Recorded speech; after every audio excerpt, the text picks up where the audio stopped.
El perseguidor que se convirtió en la voz más poderosa del Evangelio. Hay un momento, un solo momento, en que todo cambia. No poco, no gradualmente, todo. Un hombre viaja por un camino polvoriento. Va con autoridad, con propósito, con odio. Lleva en su bolsa documentos que le dan poder para arrestar a los seguidores de un tal Jesús de Nazaret. Ese hombre fue ejecutado, crucificado, sepultado. Para este viajero, la historia debería haber terminado ahí. Pero entonces ocurre algo. Algo que no tiene explicación racional. Algo que la historia no ha podido ignorar en 2000 años. Una luz más intensa que el sol del mediodía lo rodea. El hombre cae al suelo. Y escucha una voz. Saulo, Saulo, ¿por qué me persigues? El hombre tiembla. Y pregunta, ¿quién eres tú, Señor? Y la respuesta que recibe cambiará el mundo para siempre. Yo soy Jesús, a quien tú persigues. Ese hombre se llamaba Saulo. Y ese camino se llamaba Damasco. Y ese encuentro producirá al escritor más influyente del Nuevo Testamento. Al misionero más valiente de los primeros siglos. Al teólogo cuyas palabras han dado forma a 20 siglos de pensamiento cristiano. Ese hombre pasará a la historia con otro nombre. Pablo. San Pablo. Apóstol de los gentiles. Y lo que estás a punto de descubrir sobre su vida te dejará sin palabras. San Pablo, apóstol de los gentiles. El perseguidor que se convirtió en la voz más poderosa del Evangelio. El hombre antes de la gracia, Saulo de Tarso. Para entender la magnitud de lo que ocurrió en el camino a Damasco, primero tenemos que conocer al hombre que cayó al suelo. Porque no era cualquier hombre. Era uno de los hombres más formados, más apasionados y más peligrosos de su generación. Saulo nació en Tarso, la capital de la provincia romana de Cilicia. Tarso no era una ciudad cualquiera. Era un centro intelectual de primer nivel en el mundo mediterráneo. Una ciudad donde convivían la cultura griega, la tradición judía y la estructura del Imperio Romano. 3 mundos en uno. Y Saulo los habitó todos desde su nacimiento. El propio Pablo nos describe su formación en la carta a los Filipenses. Circuncidado el día 8, del linaje de Israel, de la tribu de Benjamín, hebreo de hebreos, en cuanto a la ley, fariseo, en cuanto al celo, perseguidor de la iglesia, en cuanto a la justicia que la ley otorga, irreprochable. Filipenses 3, 5-6. Irreprochable. Esa palabra define al Saulo que existía antes de Damasco. Un hombre que había hecho de la perfección religiosa su razón de ser. Un hombre que estudió a los pies de Gamaliel, el maestro más respetado del judaísmo de su época. Un hombre que conocía la Torá de memoria. Un hombre que amaba a Dios con una intensidad feroz. Pero que amaba su imagen de Dios más que a Dios mismo. Y fue ese amor feroz pero distorsionado lo que lo llevó a convertirse en perseguidor. El libro de los Hechos de los Apóstoles nos presenta a Saulo por primera vez en un momento siniestro. Está presente en la lapidación de Esteban, el primer mártir cristiano. No lanza piedras. Algo peor. Custodia las mantas de los que sí las lanzan. Y el texto sagrado dice algo que nos hiela. Saulo aprobaba su muerte. Hechos 8, 1. Aprobaba su muerte. No era un hombre indiferente. Era un hombre convencido. Convencido de que eliminar a los seguidores de Jesús era un servicio a Dios. Y eso lo convierte en algo mucho más inquietante que un simple perseguidor. Lo convierte en alguien que hacía el mal creyendo que hacía el bien. Uno de los seres humanos más peligrosos que existen. Y uno de los que más necesita la gracia. El Catecismo de la Iglesia Católica enseña en su número 1735 que la imputabilidad y responsabilidad de una acción pueden quedar disminuidas e incluso anuladas por la ignorancia. Pero también enseña que esa ignorancia puede ser, en parte, responsabilidad propia. Saulo no era un malvado. Era un hombre bueno. Pero equivocado en lo más fundamental. Y eso, paradójicamente, lo hacía más peligroso. Y también lo hacía candidato perfecto para la misericordia más asombrosa. La conversión en Damasco, cuando Cristo detiene al perseguidor. Era el año 34 después de Cristo, aproximadamente. Jesús había muerto y resucitado apenas unos años antes. La comunidad cristiana de Jerusalén crecía a pesar de las persecuciones. O quizás precisamente por ellas. Saulo no podía tolerarlo. Obtuvo cartas del sumo sacerdote que le autorizaban a viajar a Damasco y arrestar a los seguidores del camino, como se llamaba entonces a los cristianos, para traerlos encadenados a Jerusalén. Iba con poder. Iba con autoridad. Iba con la convicción inquebrantable de que estaba haciendo la voluntad de Dios. Y entonces, el texto sagrado lo narra con una sobriedad que contrasta con la enormidad de lo que describe. Mientras iba de camino y se acercaba a Damasco, de repente le rodeó un resplandor de luz venida del cielo. Cayó a tierra y oyó una voz que le decía: Saulo, Saulo, ¿por qué me persigues? Hechos 9, 3-4. Hay que detenerse aquí y hacer una pregunta que muchos pasan por alto. ¿Por qué dice la voz, ¿por qué me persigues? Saulo no perseguía a Jesús. Jesús estaba muerto. O eso creía Saulo. Saulo perseguía a los discípulos, a los seguidores, a los que iban por las sinagogas proclamando que Jesús de Nazaret había resucitado. Y sin embargo, la voz dice: ¿por qué me persigues? A mí. En esta pequeña palabra está contenida una de las revelaciones más profundas del Evangelio.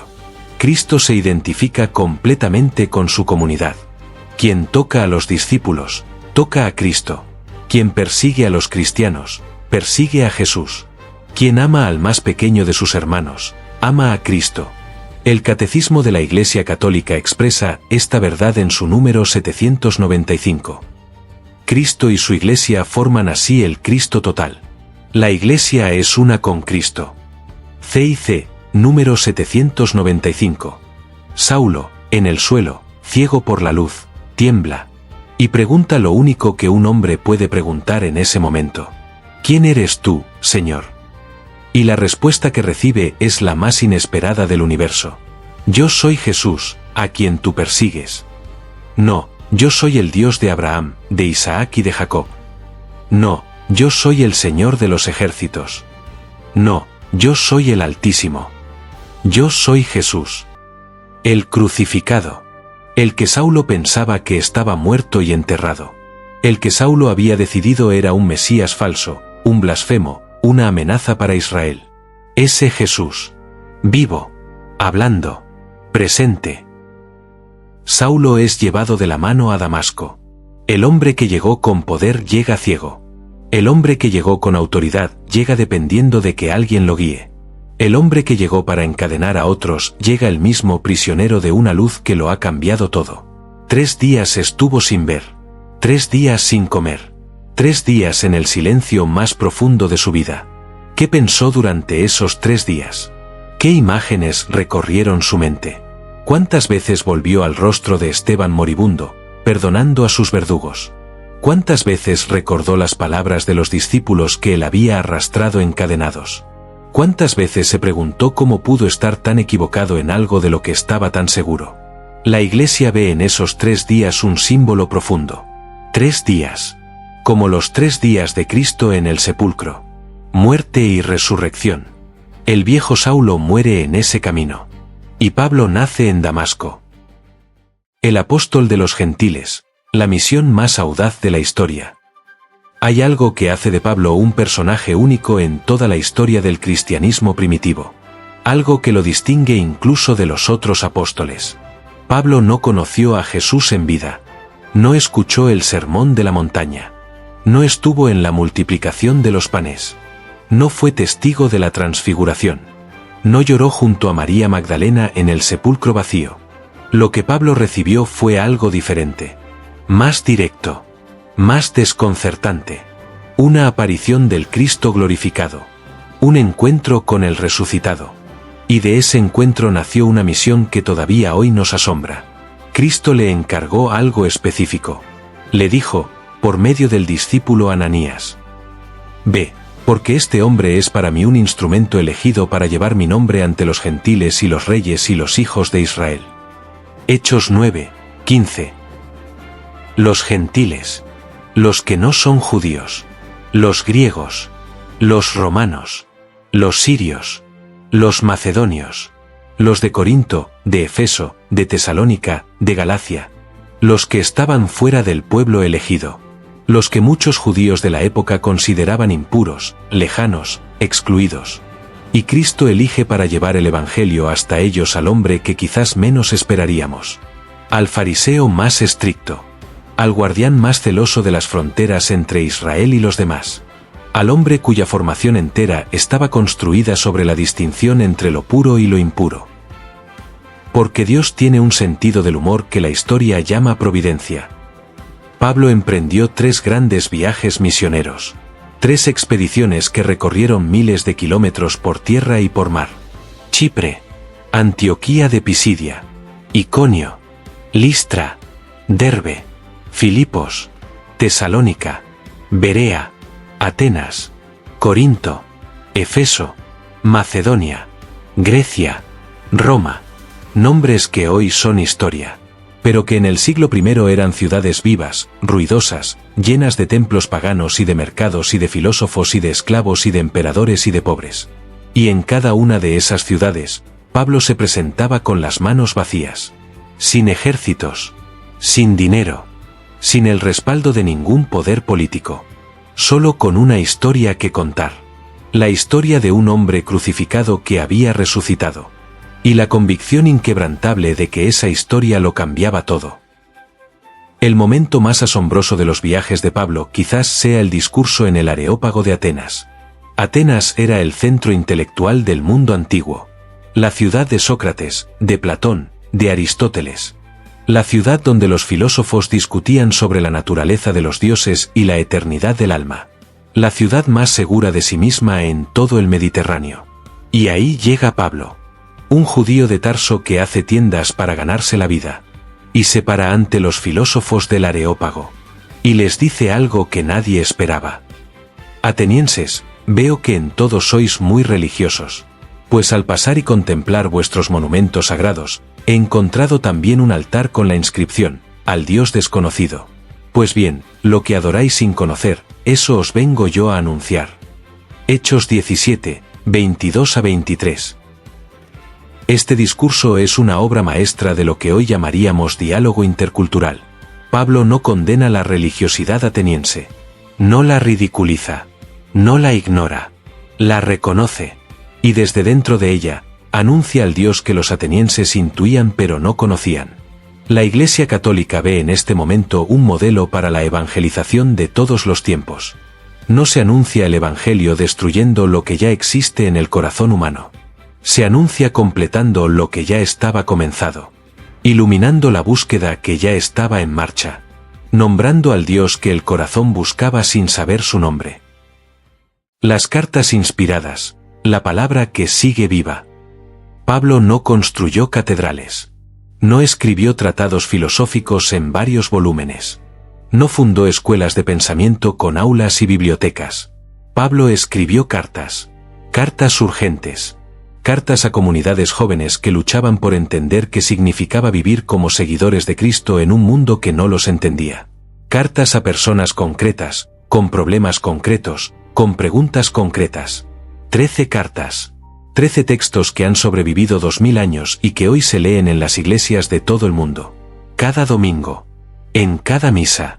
En millones de lugares al mismo tiempo. En cientos de idiomas.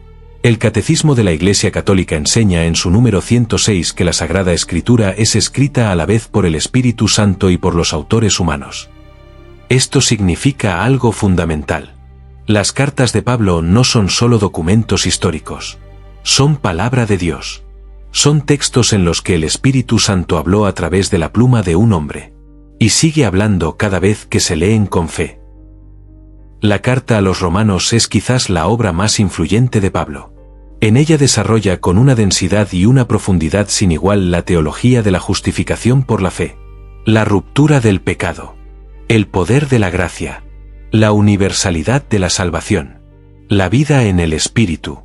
Y en el capítulo 8, Pablo escribe palabras que millones de creyentes han llevado como escudo en los momentos más difíciles de sus vidas.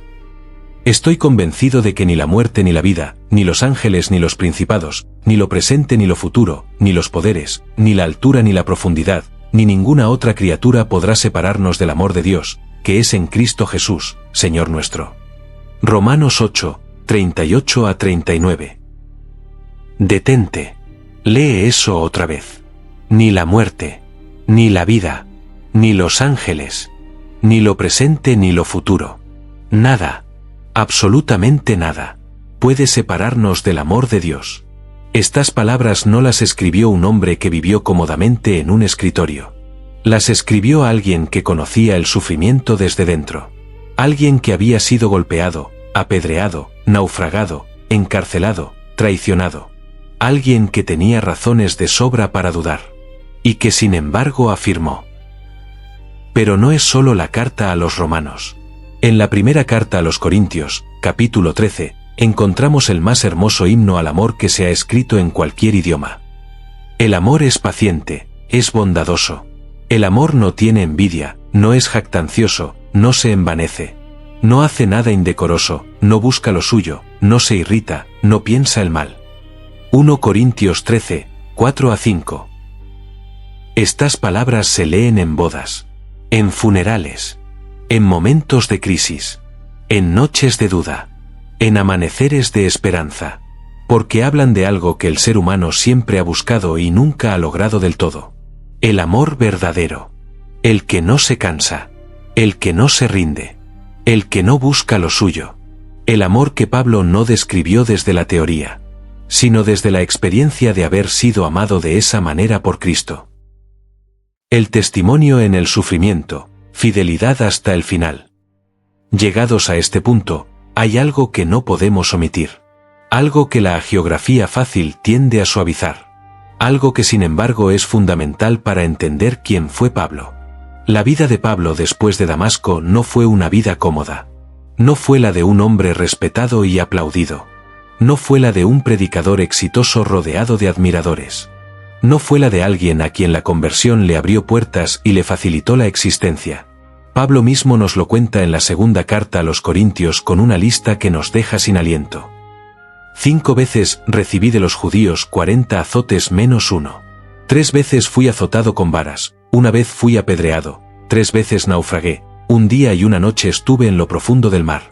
2 Corintios 11, 24 a 25. Y sigue.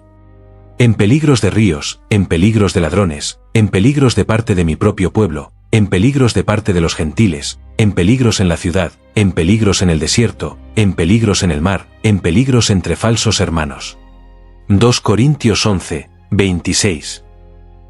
Peligros de falsos hermanos.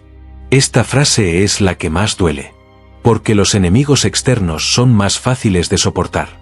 Pero los que traicionan desde dentro de la comunidad, los que atacan desde la misma fe, esos son los que más profundo hieren.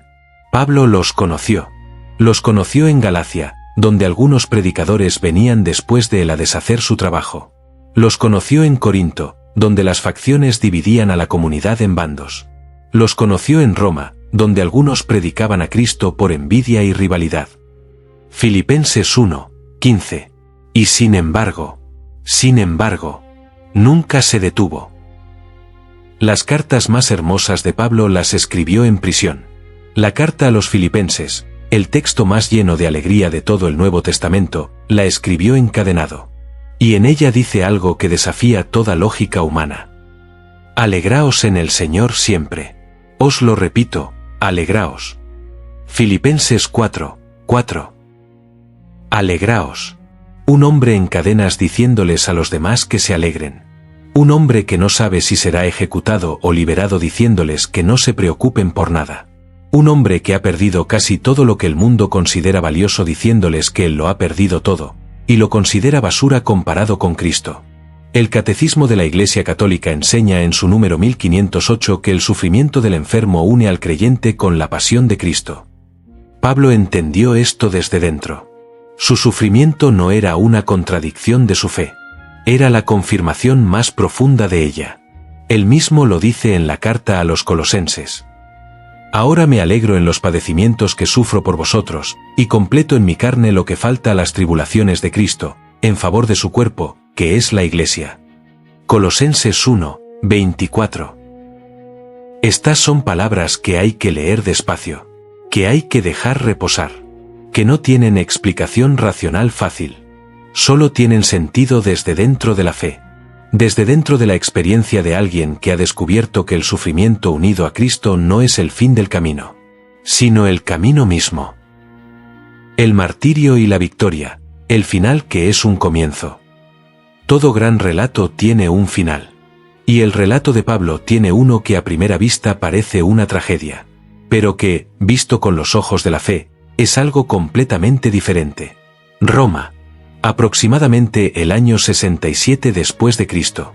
El emperador Nerón, que ha iniciado una de las persecuciones más brutales contra los cristianos, ha llegado a Pablo. Pablo está en prisión.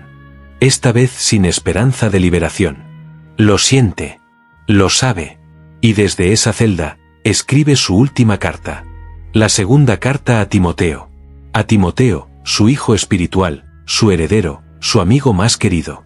Y en ella escribe las palabras más serenas y más poderosas de toda su obra.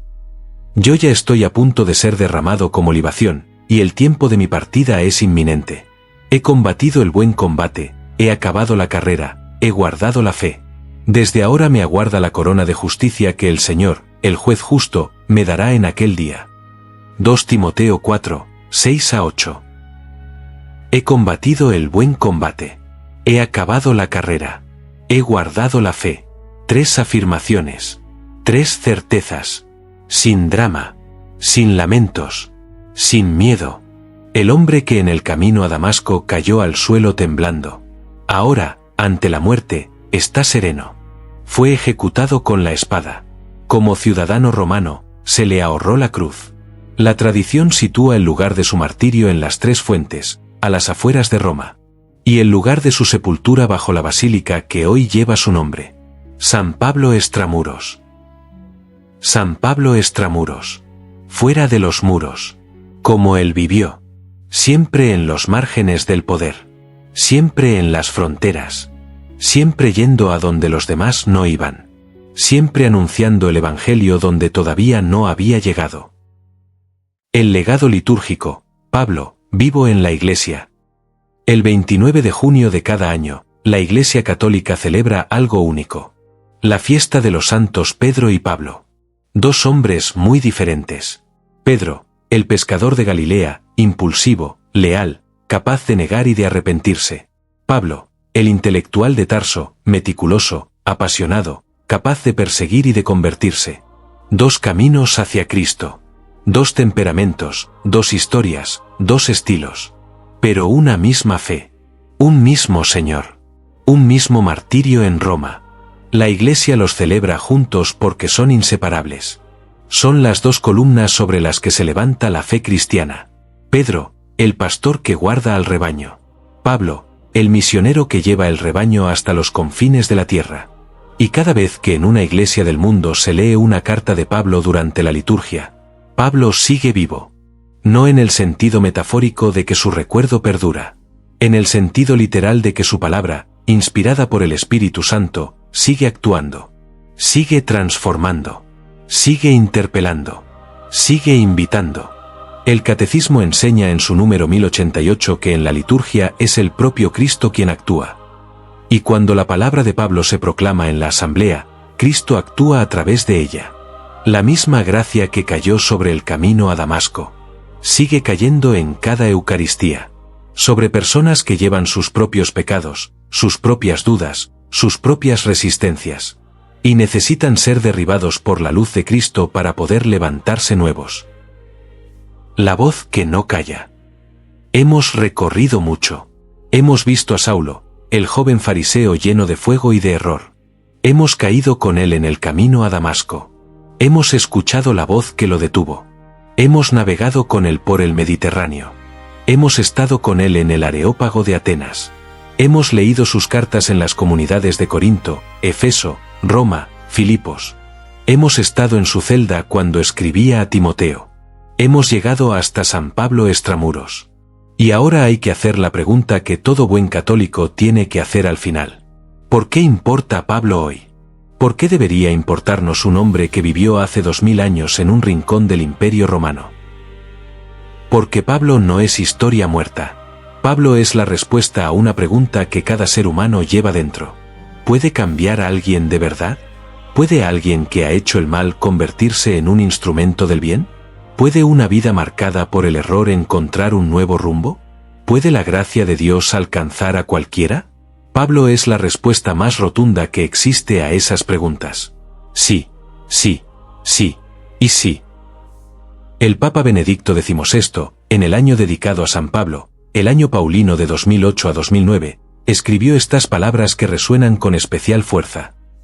Pablo es un hombre plenamente contemporáneo nuestro. Sus problemas son los nuestros. ¿Cómo se puede conocer a Dios? ¿Cómo encontrar a Cristo? ¿Cómo hacer de él el camino de la propia vida? Plenamente contemporáneo. No un personaje del pasado que admiramos desde la distancia. Un hermano que camina a nuestro lado. Que conoció la oscuridad y encontró la luz. Que conoció el error y encontró la verdad. Que conoció el odio y encontró el amor. Y que nos dice, a través de 2000 años de historia, lo que dice en la carta a los Gálatas. Con Cristo estoy crucificado, y ya no vivo yo, mas vive Cristo en mí, y lo que ahora vivo en la carne, lo vivo en la fe del Hijo de Dios, el cual me amó y se entregó a sí mismo por mí. Gálatas 2, 20. Ya no vivo yo. Vive Cristo en mí. Esta frase es el corazón de todo. El resumen de toda la teología paulina. El secreto de la vida de Pablo. No se trata de seguir reglas. No se trata de ser mejor persona. No se trata de acumular méritos. Se trata de dejar que Cristo viva en ti. De morir a lo que eras. Y nacer a lo que estás llamado a ser. San Pablo nos recuerda que la gracia puede transformar cualquier vida. Cualquiera. Sin excepciones. Sin condiciones previas. Sin necesidad de tener un pasado impecable. Su voz sigue viva en la Iglesia. Sigue viva en cada misa. Sigue viva en cada lectura de sus cartas. Sigue viva en cada persona que, como él, encuentra a Cristo en el camino. Invitándonos a caminar por el único camino que conduce a la vida. Cristo. San Pablo nos recuerda que la gracia puede transformar cualquier vida. Su voz sigue viva en la Iglesia, invitándonos a caminar por el único camino que conduce a la vida, Cristo.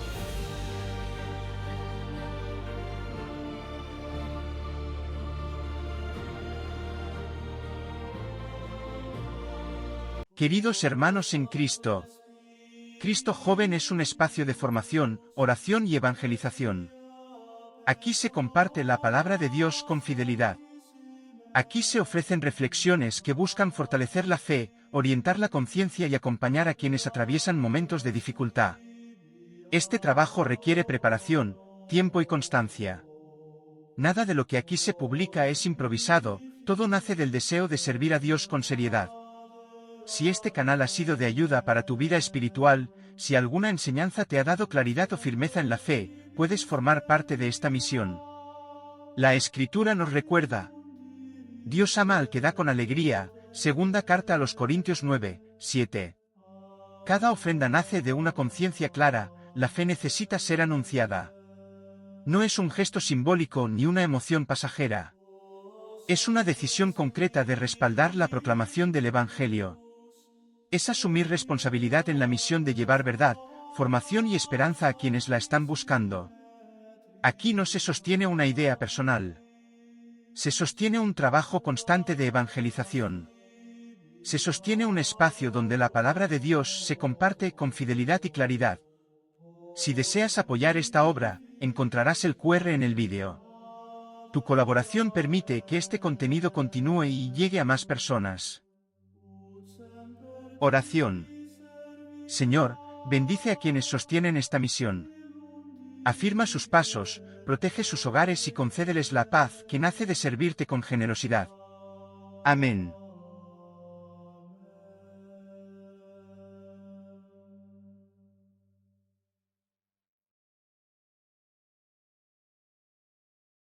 Si deseas apoyar este canal y ver más vídeos como este, puedes suscribirte y activar la campana para recibir notificaciones sobre futuras oraciones.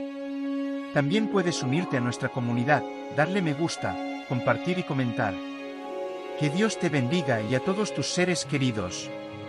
Hasta la próxima, sigue orando.